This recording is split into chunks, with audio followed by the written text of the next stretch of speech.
Hello, all. We are today in the fifth episode of Dare to Begin. Before starting today's episode, I would like to thank all the listeners who sent their appreciation messages and valuable feedback.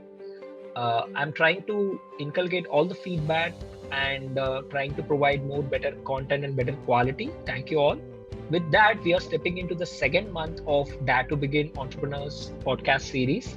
To make this more special, we have this super passionate young entrepreneur who's creating a huge positive impact in the fashion industry, to be more specific, in the sustainable fashion industry. I strongly believe building great businesses originate from greater values. So, the main reason behind inviting this particular entrepreneur is about the value behind the startup and their overall business proposition.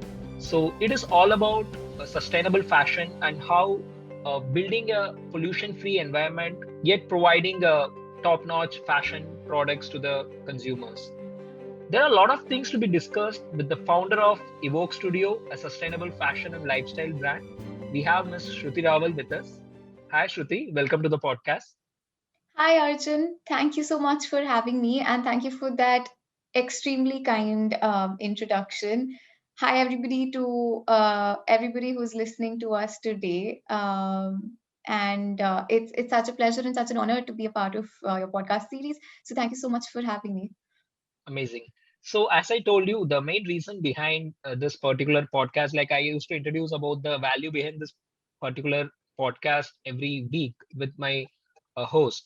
So, the idea behind this overall series is to encourage more young entrepreneurs who are actually, thinking about starting their own businesses but are not able to step up, or because all of us have some kind of doubts when we actually go ahead and try to build something from scratch. So that's kind of a difficult process, yet a fascinating journey. So this entire podcast series is to tell about more interesting stories and how young entrepreneurs are starting up their journey and the kind of difficulties that they face around in a day-to-day basis and what type of challenges they go through and the process behind building uh, businesses and building a team around and going towards a common vision. So that is the overall you know the theme behind this particular session. So as I mentioned, like, you are into the space of sustainable fashion, and where your proposition is to uh, talk about pollution free environment and yet providing more fashionable clothings to the consumers. So today let's discuss in detail about the fashion side of things and also your value behind this overall Evoke Studio brand. So kindly tell us a bit about your journey, how it all started, and tell us about your brand. Right, absolutely. We started Evoke. Evoke is a sustainable fashion brand, and there's an extremely fascinating journey on even how the name conceptualized and why the brand conceptualized. Right, that's, I think, the most important part of our journey. When I was a design student, we were doing a lot of designing, but we weren't really going into the depth of, where were our resources coming from. So it was only in my final year when we did our collection with upcycled clothes. I decided to work with upcycled fabrics from designers across the city. And I essentially only came up with that idea because I just wanted to save money on buying new fabric. So I was like, okay, what is going to be the cheapest way around making my collection? And I figured it would be picking up, clothes which were left over, which were of no use to people. And I picked those up and I decided to make a collection out of it. And little did I know that that process would be defining what I did for the rest of my life. Because when I started to research more about upcycling, reusing, and repurposing old scraps, I started to find out some very shocking facts about the fashion industry. Facts like the fashion industry was the second largest polluter in the world as an industry together. And as an eco-conscious person who was, always going around turning off the lights, turning off taps so we could not like waste that little extra water, This was an extremely horrifying fact for me, and to know that I was a part of this industry and adding to that cause was just not acceptable. So it was almost then and there when I knew that if I was going to be a part of the fashion industry, I would be trying to solve this, or find a solution to this problem and not let this continue to happen, right? So that's when I knew I was going to be working in the sustainability side of the industry, but little did I know how. So after a few years of work experience and seeing the insides of the industry up close and in person, I started to find out, what were the major processes which were impacting the industry, and then find a solution to that and find an alternate to that. So that's essentially how the ideation of the brand happened, and the ideation of our mission for the brand. And the rest is a journey that we're also on, and going to find out how it goes from here. Fascinating. So it's interesting to know that you yourself, being a fashion student who is actually studying fashion, but yet you were unaware about the pollution the entire industry is causing. So can you tell us in depth about what kind of pollution do you actually mean? Because um, people talk about fast fashion, and people talk about, as you mentioned, like fashion industry being the second biggest polluter. But we can see a lot of new brands and even old brands, and there are a lot of international brands in our country, uh, especially in the fashion industry. So tell us a bit about what kind of pollution are we exactly looking at, and your idea of starting this sustainable fashion, where you're saying that all the materials that you are sourcing are pollution free and it is manufactured in the pollution free way. So can you tell us a bit about how the fashion industry functions, and what type of pollution is it causing? Is it in the dyeing process, or is it in the way Absolutely. process Yeah, are happening? across the Yeah. supply chain. Yeah, absolutely.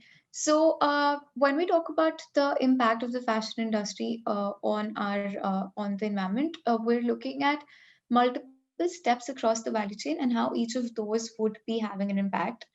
The first step begins with the sourcing of our raw materials.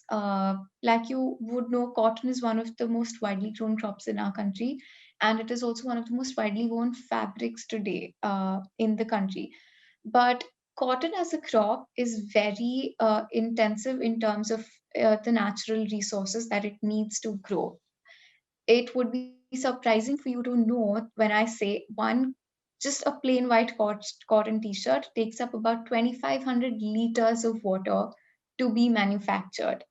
So that's the kind of environmental impact we're talking about in terms of how much water a crop requires to grow, how many chemical fertilizers it might need to grow as a crop and harvest. Then we're looking at manufacturing this crop into a fabric, and then we have the latest processes of dyeing and then making it into a final fabric. So the major impact is really happening at the first step. We're looking at how a crop is being grown, cotton being one of the most water intensive crops. So, as an alternate, what we are doing at Evoke is finding an alternate to these fabrics which are planet friendly. And when we say planet friendly, we're talking about fabrics and crops which are use less water to grow. For example, hemp. Hemp as a crop requires almost one fourth the amount of water that a cotton shirt would need to be produced in the industry. We're looking at the impact that it has on the soil, right? So, for example, we have a synthetic polyester clothes in our wardrobes, right? Almost 90% of our wardrobes is constituted of by synthetics, cottons, and the silk fabrics. So these polyester fabrics are firstly derived from the petrochemical industries, and that's the highest producer of pollution in the world. Right. So deriving a raw material from such an industry you can imagine what are, the pollution levels that we're creating while doing that. And to add to that, you also have to consider the end life of a product, right? Because that's where is it going once you decide to throw away your polyester shirt, for example. It's going to end up in the landfills because it's not a biodegradable material. It's not going to go back into the soil. So it's going to mount up in those landfills, which are going to contaminate the habitat around them, the flora and fauna around them, contaminate the soil. There's going to be water streams that are going to flow, and there's going to be groundwater which is going to get contaminated, and it's going to flow down into the rivers and the seas. So it's a very circular loop of measuring impact of every raw material at every step of the way environmentally. So, to, as another example, in India, when we talk about sustainable fashion, mostly people are talking about handlooms and hand woven fabrics. Uh, and most of these, again, come from cotton. So, when we talk about sustainability in terms of handlooms, we're talking about social sustainability, where we're empowering our craftsmen, we're empowering the artisanal richness that our country has, Right. and we're very rich in terms of the crafts value that we have and we possess. So definitely uplifting those crafts is sustainability. Empowering those societies is sustainability for the society. But us at Evoke as a brand, we're looking at environmental sustainability and what impact our wardrobes have on the planet. And that means measuring impact end to end across our value chain till the end where we're even packaging and delivering the products to our consumers. So wrapping it up in layers of plastic, which again is going to end up in the landfills, is a big no-no for us and against our values, right? Right. So we're looking at recycled paper, maybe to wrap it in, or handmade paper, which can, which is at least biodegradable. And finding these kind of alternates is where the real challenge lies and where the real creativity lies in. So it's about measuring impact at every step of the way. Right. Uh, I mean, the points, whatever you're mentioning right now, seems to be like a simple thing, but um, I mean, it might seem like a simple thing, but as you are saying, this is one of the major polluters, and every common individual, every common person in the country or the world is responsible for polluting the earth to a certain extent, and we don't even realize it, right?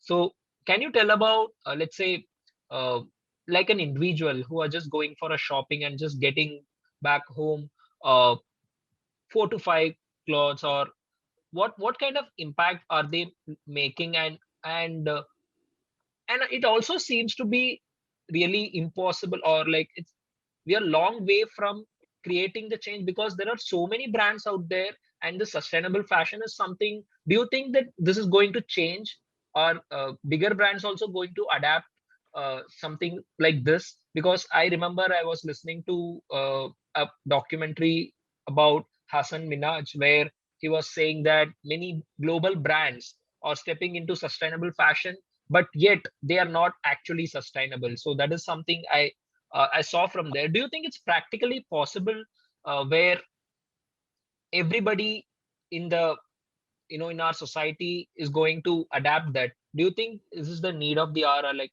what would you see from a consumer point of view? Because when you go and Right. purchase outside, so you look for fashion, you look for the trend. Do you think the consumers are really looking at the other side of things? Do they really care for environment, like, or do you think people are unaware about this and that's why they are just going ahead? So what do you think from a consumer point of view? uh, what kind of mindset that people have? Does it really make a difference when we talk about things like this? Right, absolutely. So, at an individual level, I think we're all starting to somewhere want to make a shift to a sustainable lifestyle, right? When a more conscious lifestyle. So we are more often than not now thinking about carpooling, we're thinking about getting indulging ourselves in electric vehicles. We're thinking about maybe not taking up a plastic bag when we go out shopping, but carry a bag of our own and put our stuff in and bring it back to avoid right, single use plastic. But it so often happens that you kind of forget to take your bag, maybe, for example, when you went out shopping. So you think, okay, maybe just this one time I'm going to pick up that plastic bag, I'm not doing any damage. You think, oh, this time carpooling seems difficult because I might have to come back early and things might not match. So maybe carpooling won't work. So more often than not, it becomes difficult to actually execute on the ideas that we think we have to do a bit for the planet. But when it comes to sustainable fashion, it really feels very simple to make a switch, at not much of a change in our behaviors or in shopping. You have to undergo the same process. You have to go out to the store or maybe shop online. All you have to do is just buy from a sustainable brand or shop a sustainable fabric, right? And how do you do that is the real question. How do you know what is sustainable or not? And like you mentioned, Nicki Minaj's document, that the one episode in his series where he talks about not knowing if a brand is truly sustainable or not.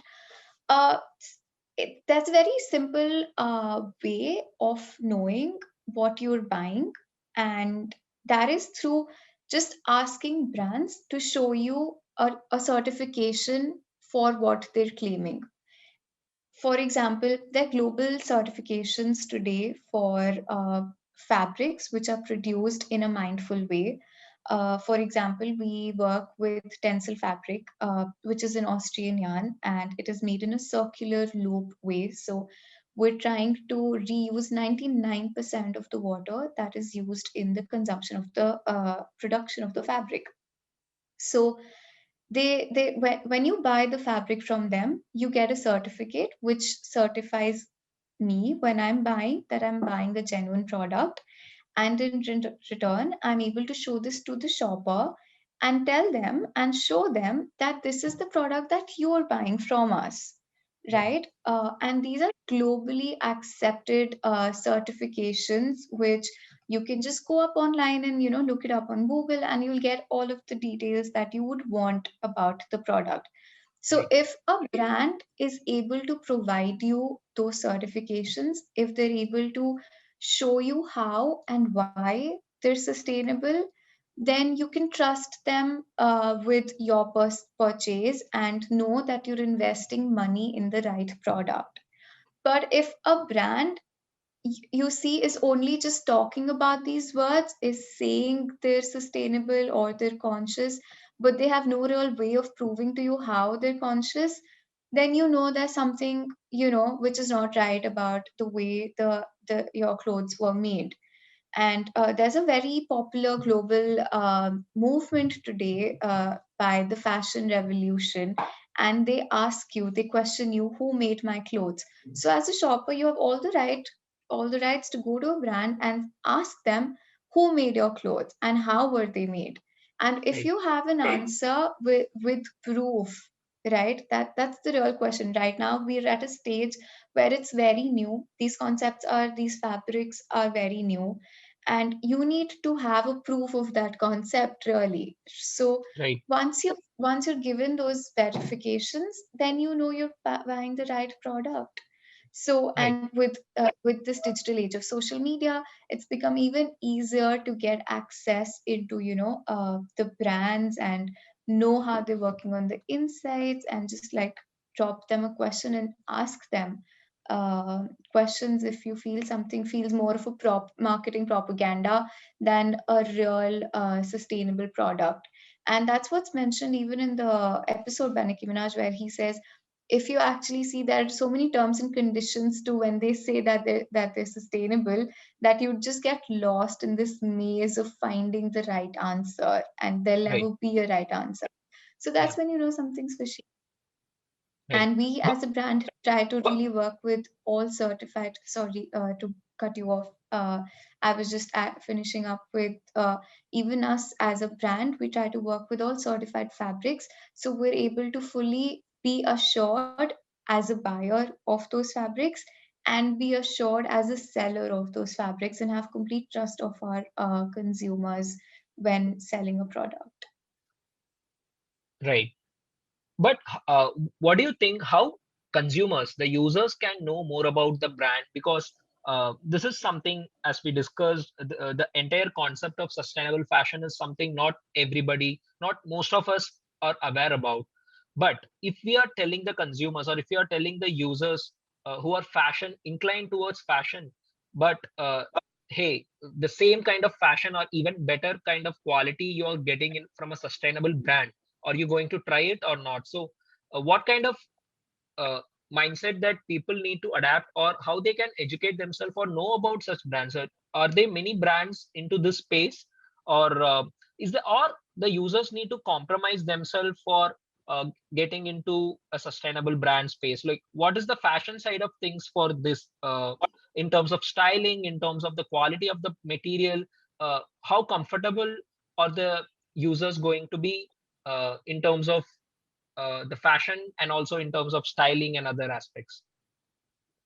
Right, absolutely. That's a very fair point, actually, that you make, because there'd always be a hesitation to, like we were talking about, the handloom side of things.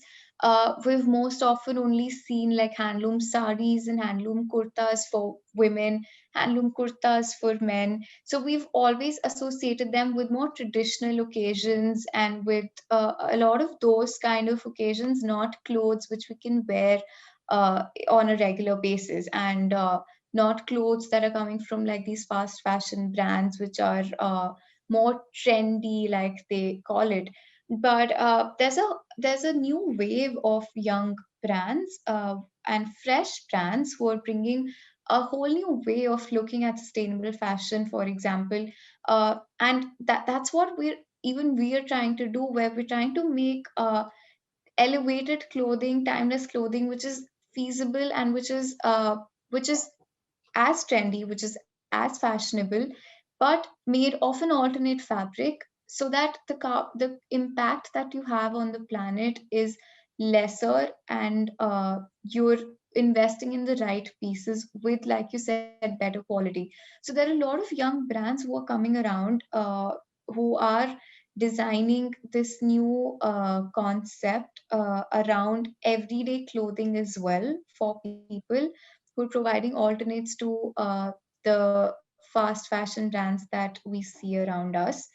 And it's just about just indulging in that small business around you, or that local business around you. So if we're ready to give them that one chance of investment, that is all the difference it's going to need for us to find more and more of such brands with such values around us.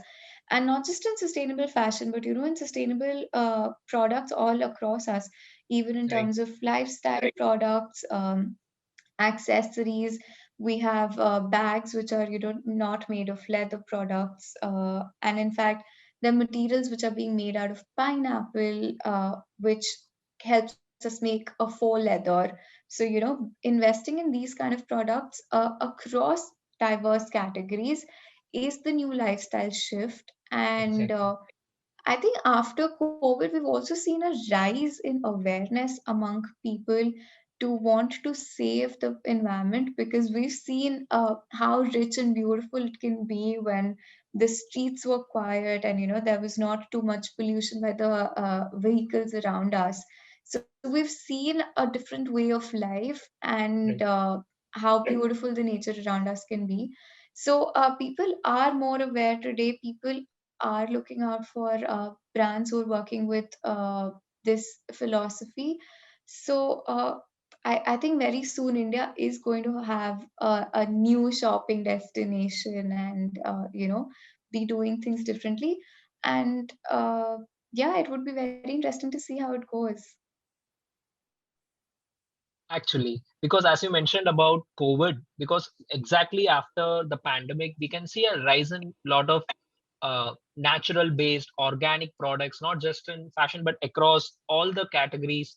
People are moving towards electric vehicles. People are actually considering brands where, like, even if they want to buy a scooty, they are thinking about going for an electric scooter in place of a normal scooter. I think it is all about the awareness and the education around us, and the newer generation, the Gen Z and the millennials. They are actually want being more responsible than our previous generations, where because that was the time liberalization happened and many international brands came in and a lot of things happened, but people were not actually thinking about the kind of effects it's causing to the environment. But right now people have witnessed the kind of impact, uh, the what kind of impact an environment could have when we do wrong things. I think this is something everywhere around, and also starting from food products to fashion, beauty products, organic is something Absolutely. everybody is looking into. But I think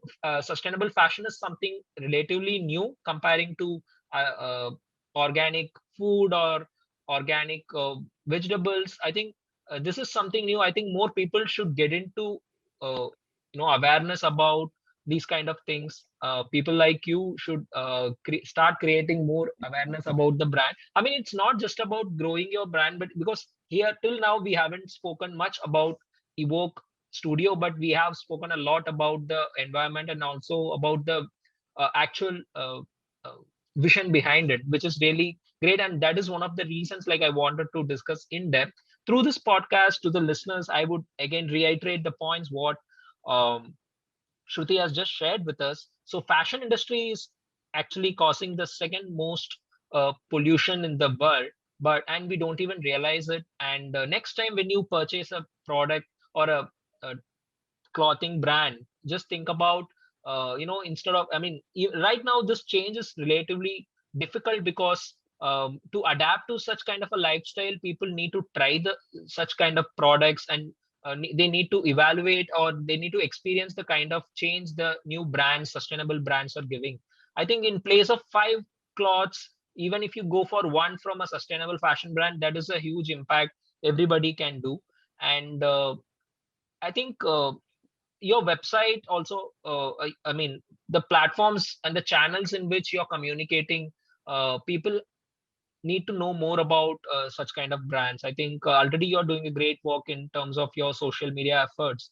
uh, but uh, what do you think, and how we can educate people about existence of such kind of brands?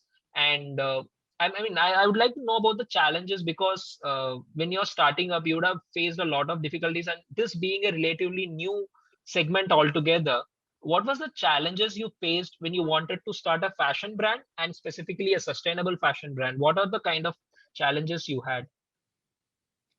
Absolutely. Some of the key challenges, like you rightly said, it's a new space. Not enough people know about, what we mean when we say sustainable fashion. And so that's a little bit of a new concept, which we really have tried to bring about awareness of, and we continue to try to do that. And one of the most, I think, the key ways that are to bring more awareness today is definitely harnessing the power of Instagram and harnessing the power of collaborations. That's been extremely crucial for us. Us as a brand, we just started off right before the lockdown, and the lockdown was such a new thing for everybody. Like nobody knew what to do, where to go. You couldn't like step out and talk about your message. All you had was the power of Instagram, and getting in conversations with influencers, getting in conversation with people who are already in the fashion space but wanted to know what is this new thing in fashion, what is sustainable fashion, was extremely fun for us and extremely interactive, and a really interactive way to get people talking about a sustainable lifestyle, right? That's where our focus always is. It's about a lifestyle. It's not really about that one product, Right. or the one brand. So collaborating with influencers, using that medium to get in conversation with people, find out what were their questions, and what were their apprehensions around this. Like you said, are the clothes going to be trendy, are the clothes going to be fashionable? People want to know what are going to be the price points of these, and normally people think that sustainable fashion will be expensive, but that's another challenge that we're trying to address, where we are providing fashionable clothing at the same price points as you would be spending on one of the international brands that we talk about. And it's just has a positive impact on the planet. So you could like really flaunt your conscious fashion statement and go out and tell people about it, and tell them what you're wearing, and where it comes from, and what impact your decision has had on the planet when you did shop that. And like you said, maybe just one swap in clothing out of every 5 pieces that we want to buy is a great first step to experience what these fabrics could be like. And so these are certain challenges. These are things we're trying to address. These are things we're trying to make people aware about. Get in conversation with them. And it's been a very interesting journey to make a mark when it could really get very overwhelming with the kind of big brands that surround us in the fashion space, much like every other industry. So to be a small player, a local player, could be challenging, but the journey's just started, and there's a Right. lot of milestones to hit. Yeah. So collaboration is key. Taking up every project, any project that comes your way, as a startup, as a new entrepreneur, as a new business, whatever medium you could get to get in conversation with people about your message, about your vision of the brand, is great. And we should just harness that for every young Absolutely. entrepreneur who's out there listening to this podcast, and wondering how to get started, and how to get people to know about their business. This is a great platform to do that. Exactly. And it's so interesting to know about your collaboration point, because we also, as an organization, strongly believe in collaboration, because this is a time where, because when we try to do everything by ourselves, we end up in a place where you don't do the best work. Where rather, when you collaborate with people, and the point where you mentioned about fashion influencers, even these days, we can see bigger brands spending a lot of their marketing budget, where equal amount of marketing budget to the influencers to talk about their brand, or experience of their brand, and share their feedback or their experience.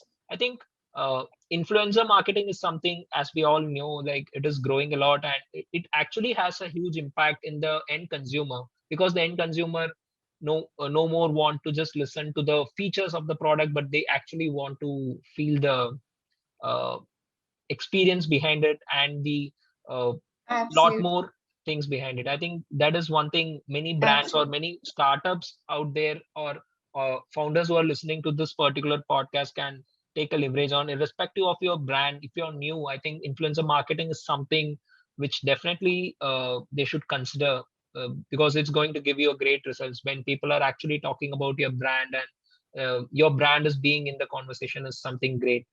uh, and Shruti, like one more important thing which I wanted to discuss was, there are a lot of people, as we also talked about fashion influencers. There are many people, many youngsters who are really curious and passionate about the fashion industry space. And I can see many of my friends and many of my colleagues, they are actually into fashion. They are wanting to showcase their lifestyle, and they want to share their tips. It's not that, I mean, they are also doing a great work. I mean, they are trying to everybody have their own fashion sense, and trying to put out content from their end. And there are a lot of adaptations people are taking from I mean celebrities and also international and western fashion. So where do you think somebody can start their journey of starting a fashion related business, be it sustainable fashion or in general anything related to maybe accessories or even any other lifestyle fashion brand? So what, as a entrepreneur and as a founder, like you have more than a year of experience now, so what would you suggest for people to start with? Let's say somebody who is from a fashion technology college listening to this particular podcast, or somebody who want to create a new sari business, or want to start a, let's say again another sustainable fashion brand. So what are the things, let's say few points from your end, would like to know about what are the things they should consider while they are starting up, how they can prepare themselves to get into the fashion industry, considering a huge competition out there from bigger and medium level brands. Absolutely.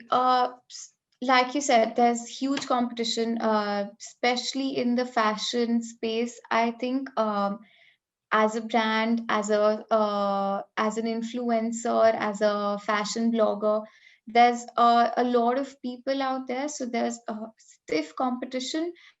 But I think as a startup, you have to be really clear of how and what sets you apart in what you want to do, right? Again, whether it's a blogger, stylist, influencer, or brand, there has to be that one key element that is unique to you, that you know only you can bring to the world, really. And then stay true to that vision. Do not uh, do not get overwhelmed by all of the other things that the people might be doing out there. It's great to look at them for reference, but it's great to stick and stay true to what vision you had for yourself, and just continue to do that, and it will definitely pay off, right? It's never going to pay off to take somebody else's idea or get swayed or get influenced by all of the other things that are going to be happening around you. And you're going to have so much access to everything today because of digital media. You'll constantly be seeing content and things that people are doing, but that one key feature, element, idea, uniqueness that you bring to the industry, just staying true to that and evolving that definitely could be great. Making that more, making it new, making it different, making it fresh with newer ideas is great. But don't let go of that, and not to just get influenced by all of the other things that we would see around us, which might feel easier, cheaper, convenient, more commercial, more sellable. It would just not pay off to, get swayed by that whim or that fancy of the industry at that moment, and give up on your starting seed, which made you truly invested in your idea. And as long as you are invested in your idea, people are going to feel for it and be attracted to those concepts. But the moment you lose it to commercial values, and you lose it to things other people around you are doing, that you would lose the purpose of and the heart and soul of your vision. Right. And also, when I talked about the huge competition outside, but to compete with the brands, bigger brands, we have the power of digital. And that's where even I work along with a lot of startups. We have worked together in the past. So I think digital is a space where people can actually compete with bigger brands, where they, if they have a great uh, Shopify store, and if their products are extraordinary, and if people are talking about your brands, definitely, I mean, you are becoming an option to choose from. I think that is something digital has a entire space is supporting young and new businesses, because not many bigger brands are having a very strong digital presence apart from uh, few. I think that is something making Absolutely. everything uh, you know people who are trying to start up their own thing may need not necessarily fear about the kind of huge brands out there. Everybody, I hope, I can create their own space, right? Absolutely. As our generation of entrepreneurs, we're so tech savvy and digitally aware. We can really channelize that spirit into, converting into greater ideas, which, like you said, can be shared, across to so many people today with the power of digital platforms and media. That that's something people didn't have an option of doing, until just a few years ago. So it's far easier for us to get more eyeballs today, get creative, and share our brand purpose today than people ever did before. So it's a great time to be in to just get out there and definitely know where and how the scalability of your idea lies. But it's a lot more convenient today than it ever was. Right. And Shruti, like we had a really interesting discussion. So we are towards the end of the session right now. So before getting on to the last question, I would like to hear from you. Why should a consumer think about sustainable fashion? You have given me certain points, but if you can put it in a gist, what is the kind of impact the earth is seeing right now, not just from fashion industry but across automobiles and other industries, which is actually creating the pollution? People are talking about global warming, and international summits are happening just to protect the earth and the environment from major disasters. So if you can put everything as a gist, like why a sustainable fashion brand and what kind of impact an individual can make if they are swapping, as we discussed, or if they are just considering this as an option while they are going for a shopping. Right. I think this forms the crux of the brand, and the crux of why I'm doing what I'm doing. And why is everybody talking about climate change? Why are we seeing the Paris Agreement and conferences at the global level being discussed for climate change today? Honestly, I don't know why they weren't done 20 years and 50 years ago, but here we are, shocked by the Californian forest fires, shocked by the off-seasonal rains in our own country, the floods that we've seen in the last couple of years, which was never seen before, uh, the loss of sea levels that we're seeing, groundwaters are drying up in cities, and it's just the accelerated rise of change in temperatures, in the way we're unpredictably seeing the weather change, is what has really made us aware of there being a change in the way things are today than the way things were 10 years ago.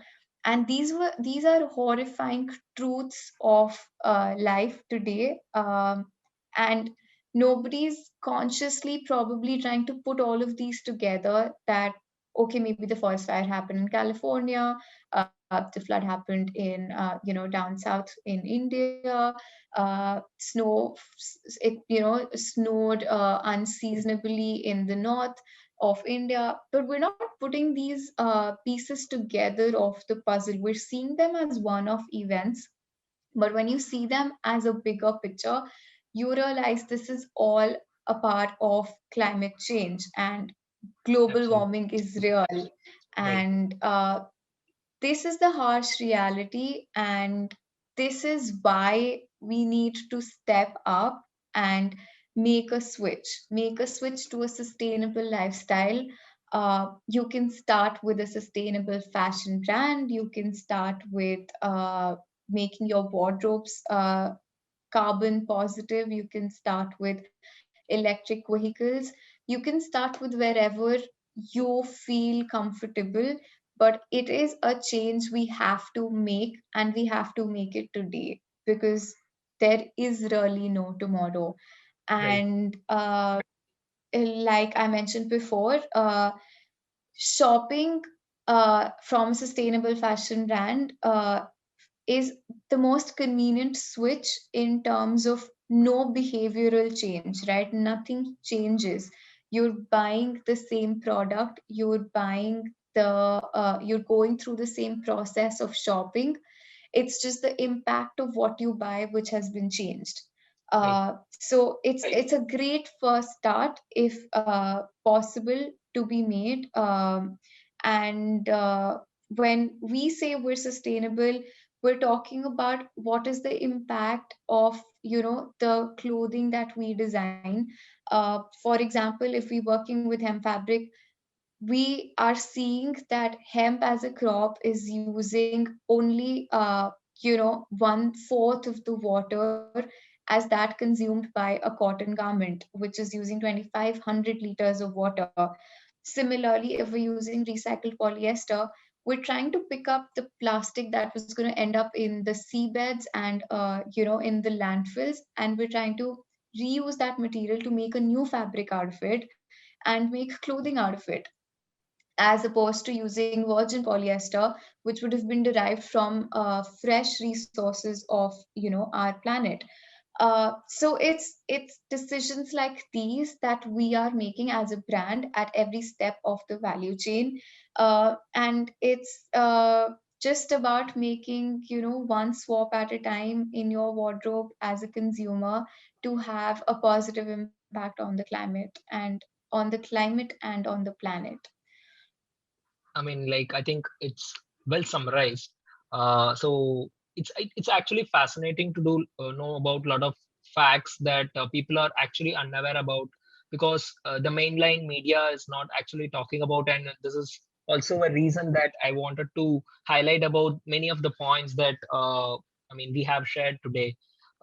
Amazing to know all these points, and towards the end of every episode, I ask this question to all the entrepreneurs out there, because we come across a lot of difficult situation, and we come across many financial issues, or like while we are building up a team, we have a lot of issues, or in terms of fashion industry, you might face a completely a different set of difficulties in the day-to-day life. It's a very tough but yet fascinating journey, as we mentioned earlier.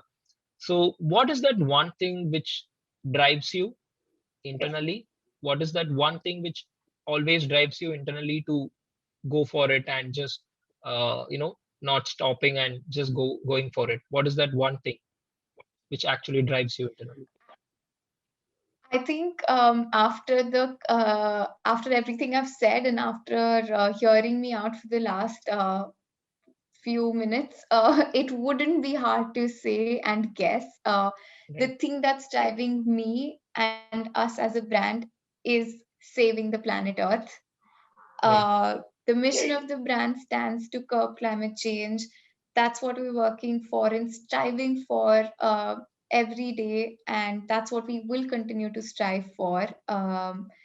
And That's the sole purpose that, despite the issues, the difficulties, the challenges, despite COVID, we're going to go on. right. You And also launched a uh, mask during this, I mean, sustainable masks during this particular Yeah, period. yeah, Wow. absolutely. So like how I was saying, you have to keep pivoting your idea probably, to adopt to the circumstances, but just stays true to what you started off with. Even when we Right, started making the masks, we were making the masks with our eco-friendly fabrics. And in fact, it's great that you mentioned it. It was such a great insight for us to know the kind of impact they even have on the skin. Like when we made that product, we were really not sure of the technical expertise of making masks.